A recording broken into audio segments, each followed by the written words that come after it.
All right, welcome to Saddleborn Podcast. This is Sadie Schick. I'm Michelle Filipini. I'm Kyle Bode. And Kyle Bode is here. He's going to talk to us a little bit. He has been a barrel man and entertainer of the year up in the, give me the name of the circuit. Columbia River Circuit. Yep. Yes. And so he's going to get us kind of started. My favorite thing for us to start on is the beginning. So, What got you into it? So, if you want to go way, way back, I grew up on a dairy farm, and my dad used to take me and my brother to rodeos all the time, and so I would naturally just watch the clowns and the bullfighters and stuff. So at Halloween, I'm that 3, 4, 5-year-old kid dressing up as a rodeo clown for Halloween and stuff. Oh, okay. So then, fast forward 10 years after that, I did sports in high school, blah, blah, blah, but I wasn't good enough to do, go to college or anything. So after high school, I had nothing to do, but then I went to college just for school, and they had a rodeo team, and they needed a bullfighter at bull riding practice. Oh, okay. So then I befriended a lot of the bull riders and kind of got in that way, and then I started fighting bulls. Okay. And so I fought bulls for 6 years. Uh-huh. And then I was like, man, I could start doing some clowning and entertaining. So then I bought a barrel and a microphone and started doing both. So I did both for a while. And then it just kind of more and more clowning and less bullfighting. Okay. Yeah. So with the bullfighting, you went straight into it. Kind of in a way. I knew guys in high school that rodeoed. Mm-hmm. So sometimes I would go to the rodeo with them. Yeah. And so I kind of befriended some of these guys in high school into college in a way. And then sort of kind of jumped into it. Then when I did it the first time at the bull riding practice, I was like, man, I really need to learn. So then I went to a couple schools. There's a couple bull riding schools that have bullfighting schools with them. Okay. So I actually went and learned kind of the right way. The right techniques and everything. Yeah, instead of just winging it. There is sort of there is a basic set of rules to fight bulls. Yeah. And so I figured I better go learn what that is. Okay. Is it kind of a popular, would you say there's a demand for it up there? Are there a lot of people interested in bullfighting kind of in your area? I think so. They're always, you got to have 2 bullfighters at a rodeo. That's kind of a rule now in a bull riding. And now sometimes they get 3. Uh-huh. So there is, you need guys. There's an event every weekend. So guys get hurt. Mm-hmm. So then there's kind of just a demand just naturally for people, Oh, okay. So yeah, in a way, you always need guys, and it kind of is popular. Or you'll get a bull rider guy that sucked at riding bulls. Well, he wants to stay rodeo, and so then he'll start fighting bulls. You kind of get that sometimes. But okay. Yeah. Can you tell us about your first rodeo? It was scary.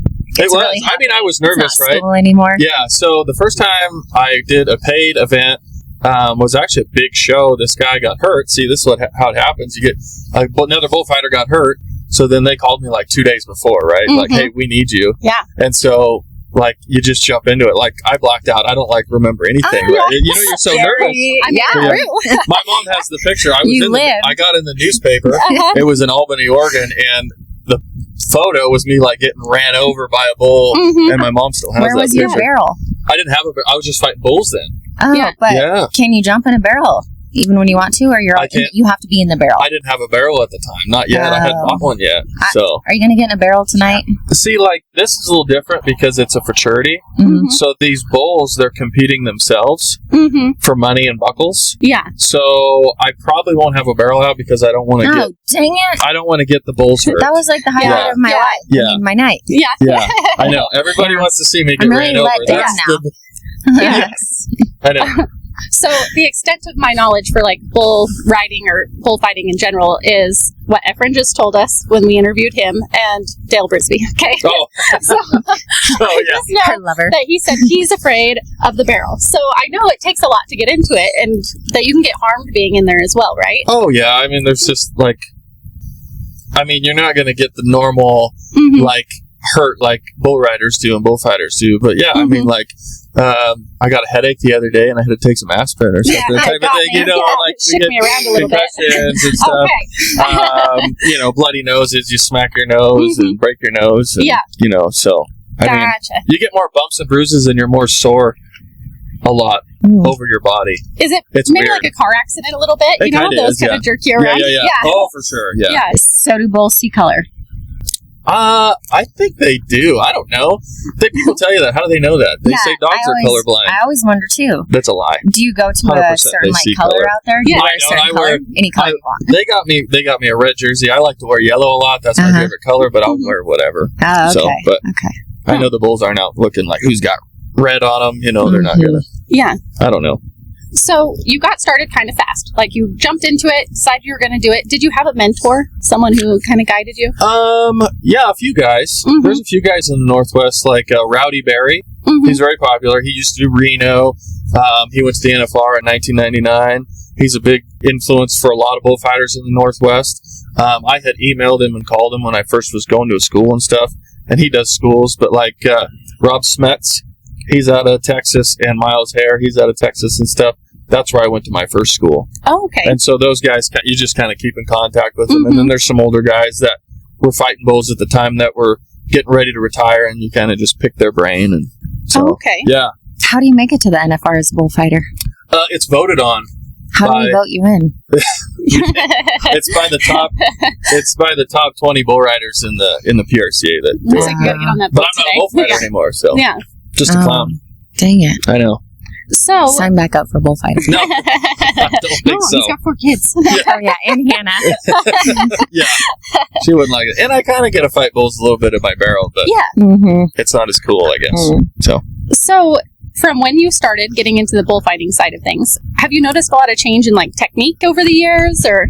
I don't know. I think different parts of the country have different techniques. Like in the Northwest, they do a lot of flowing with the bulls.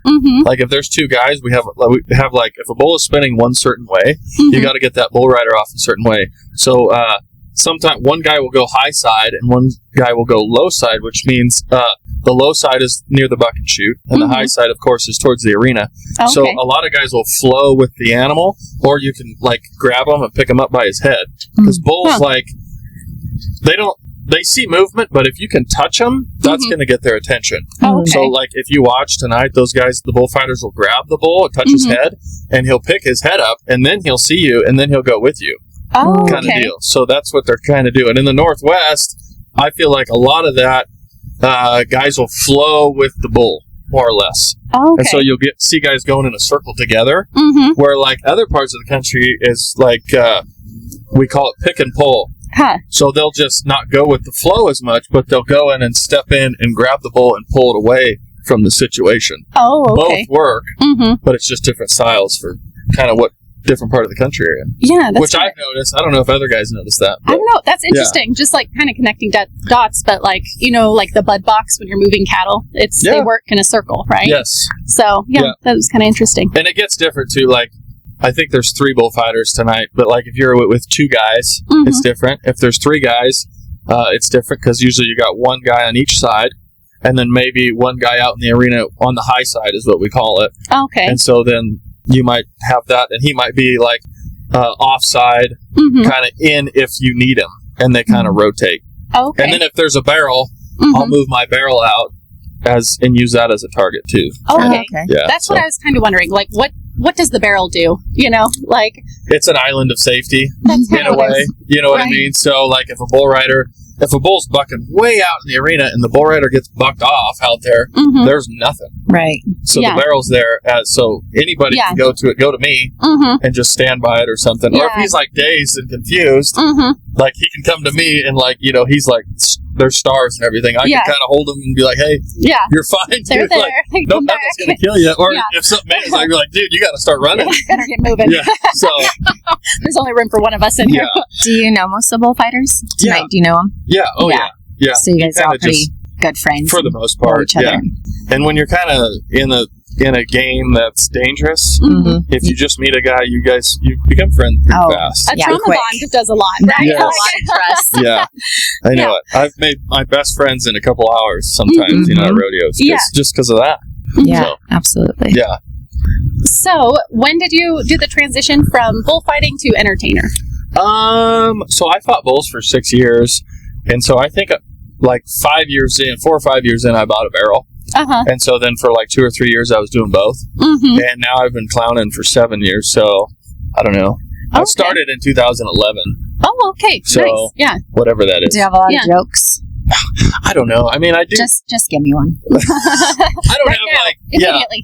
It's funny, like Let people. me put you on the spot. Yeah, it's funny, like people, they say, "Hey, tell me your funniest joke," and like I guess I have like whatever, like a kid's 4-year-old joke that my kid loves. But I try to do like situational, like if there's something in the crowd that's super fun or somebody's dancing, have a good time, we can joke with it, and that's what people like. I'm excited right now, to watch you. I think they like to be kind of included, right? Included now. Mm-hmm. Absolutely. Yeah. So.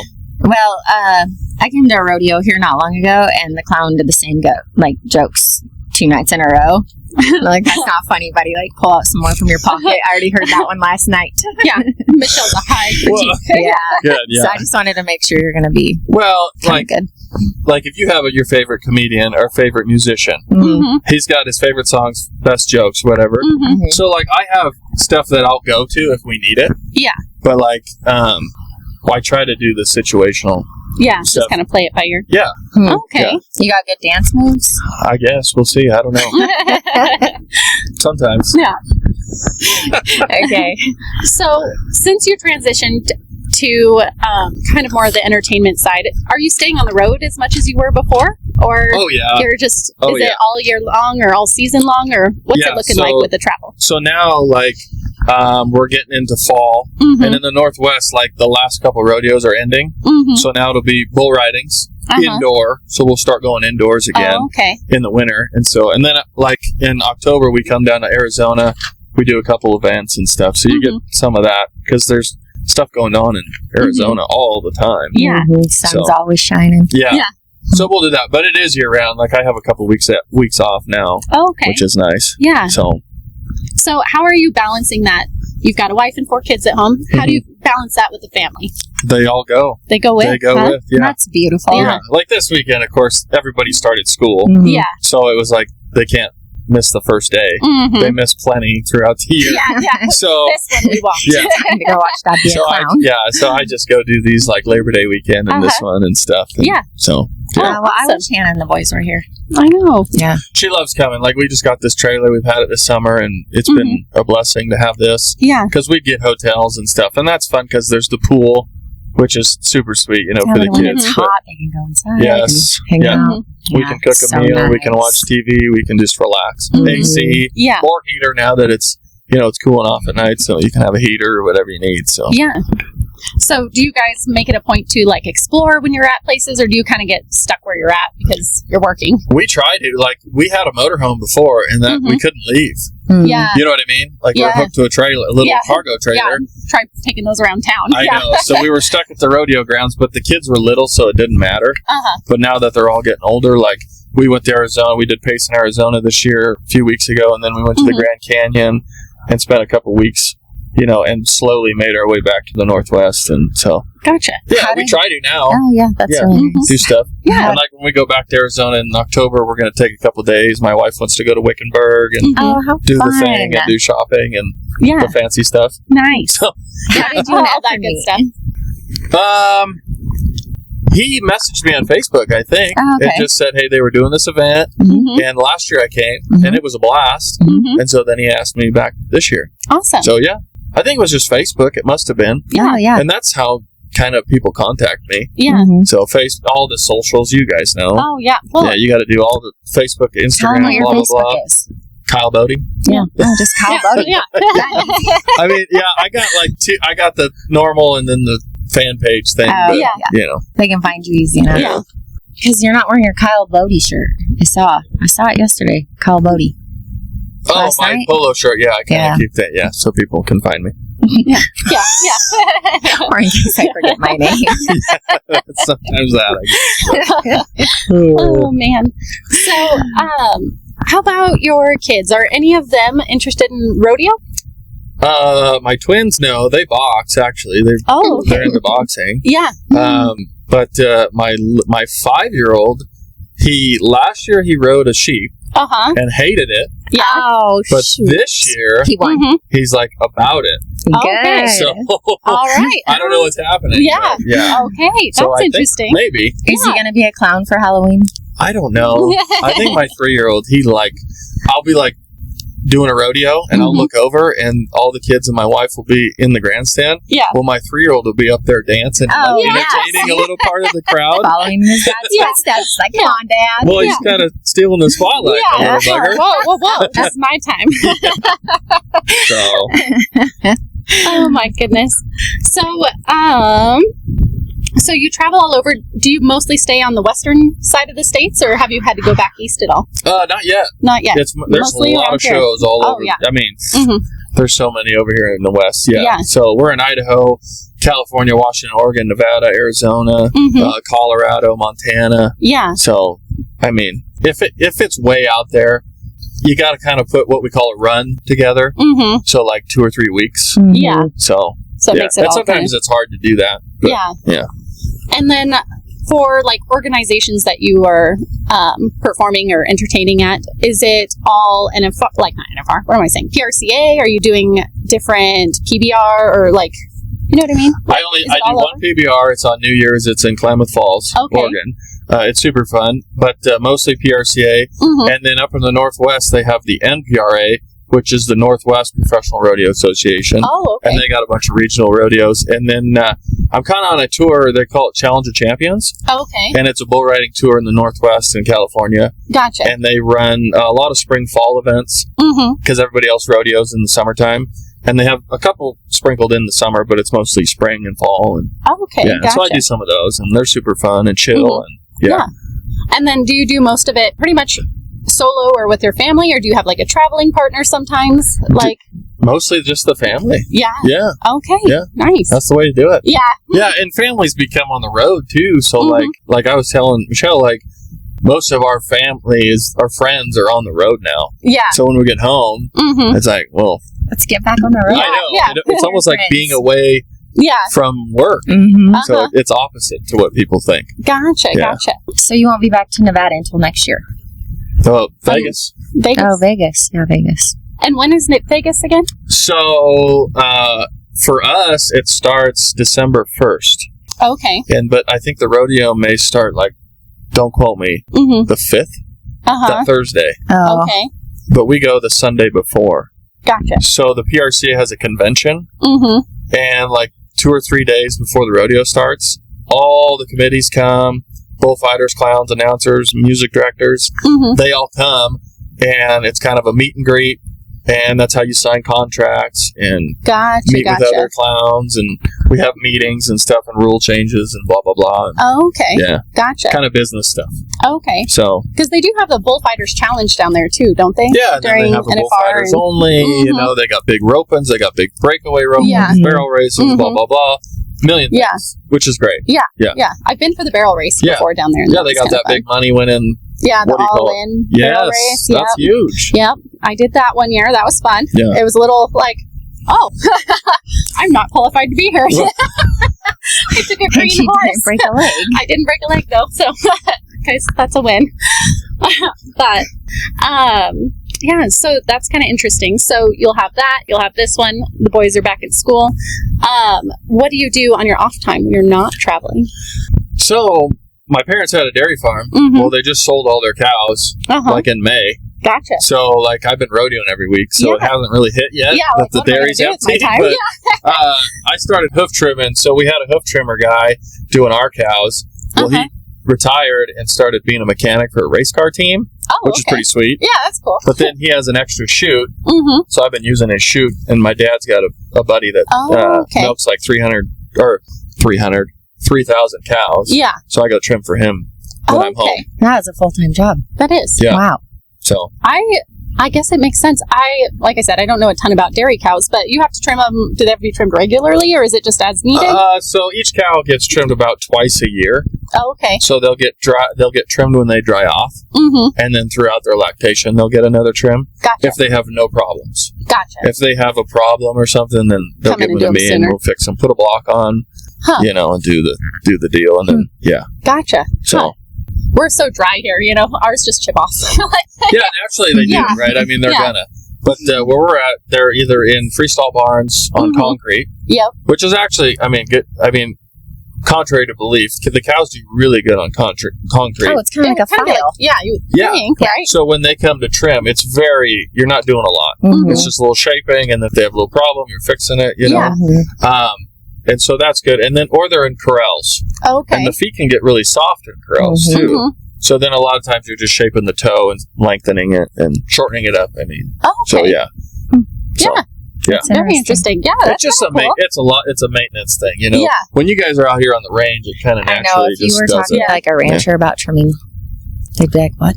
I know. Yeah, We've had to trim a few of them. Like when or if they stay home, if they have a problem, sometimes they'll get a toe over, and then we just kind of like take a saw and get after it. But for the most part, they just chip off. So interesting. It's like makes me think of our horses. Like we have to trim them all the time. You know? Very similar. Yeah. Yeah. So, well, tell us about how did you meet your wife? We kind of met in school. Her dad was my history teacher. Oh, okay. So she's a couple years younger than me. So we kind of just knew each other through school, and then I left. It was a Christian school in the town over, and there was very little. They didn't have sports. They didn't have nothing. Yeah. So I went to Quincy, and they had sports, and she stayed at that school. So we didn't see each other for several years, and then after college and stuff, we just kind of met up through mutual friends or whatever, and then started dating, and we got married within like 9 months. Oh, yeah. When you know, you didn't need to date. We knew each other, so it was been great. around long enough. 4 babies later. I know. Yeah. Yes. I love that. Fun. And does she have any interest in like rodeo stuff? Is it like something she's kind of grown up around, or not at all? Really? Like her family had a farm. Okay. And her grandpa grew all kinds of produce and all kinds of stuff, so they'd go do that. And he had an orchard and stuff, so they grew up farming. Yeah. No rodeo stuff, but she's fell in love with it. She loves rodeo and the people we've met. But she's like super big into coffee. Like she's a barista, knows the whole thing. Don't miss a day without coffee. Yeah. She's all about it. So that's cool. Yeah. She hates that I drink like gas station truck stop coffee, which I love. That does not meet her standards. Well, peasants. I think if a trucker is going to drink it, you know it's good. So I drink that. Yeah. It's going to keep me awake at least. Oh my gosh. And thank you so much for coming on. We really appreciate you and your time. This has been so much fun and getting to know you and kind of what you do, because I learned a lot today. So I did too. Yeah. I'm just excited for tonight. Yeah.